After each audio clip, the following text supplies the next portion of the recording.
出立委，一定要朝向就让政治素人来领导国民党。这是一个诉求。我们要求党主席为这次的败选负全责。无端一是汉奸，你们才是汉奸呐！无端一是汉奸。中华民国只是你们外省人的吗？为什么只有外省人才叫中国国民党？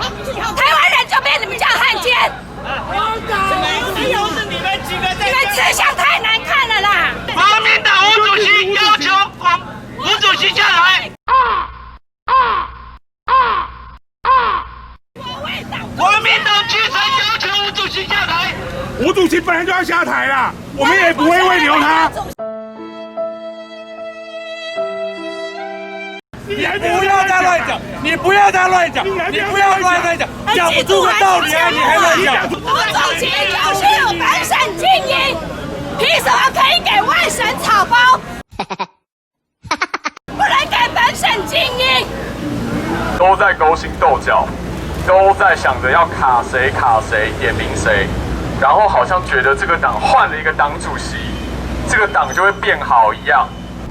首先要向各位常委以及我们全党的同志表示非常对不起，没有能够达到胜选的目标。我要讲一句，我愧对我的职责，所以我要感谢大家，也道歉，谢谢。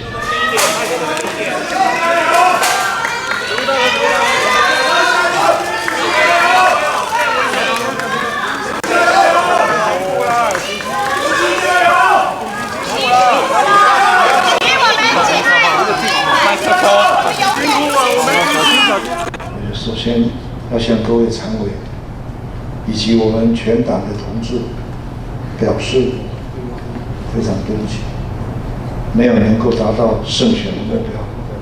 我要讲一句，我愧对我的职责，所以我要感谢大家，也道歉，谢谢。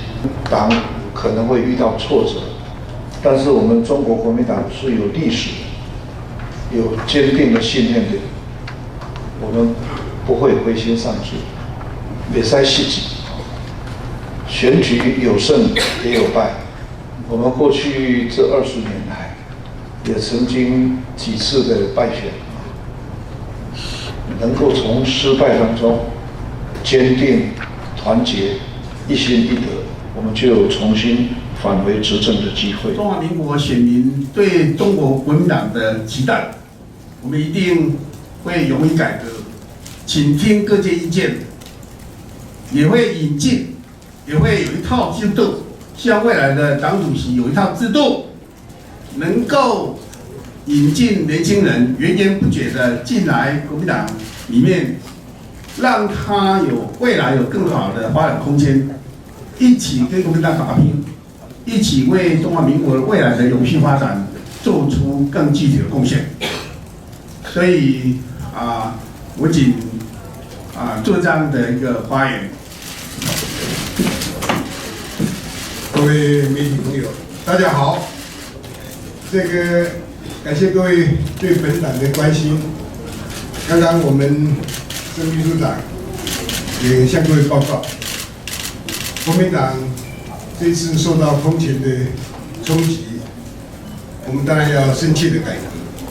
所以我这个代理主席事实上就是怎么样平稳的让这一次党主席跟中常委的改选可以圆满顺利，在刚才讲的公开、公平、公正的选出本党最有能力重振本党雄风的最适当的人选。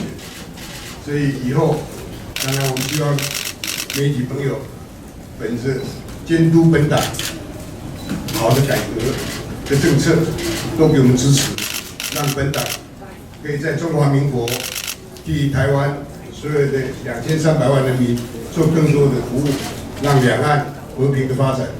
所以再次的感谢各位，也拜托各位，谢谢。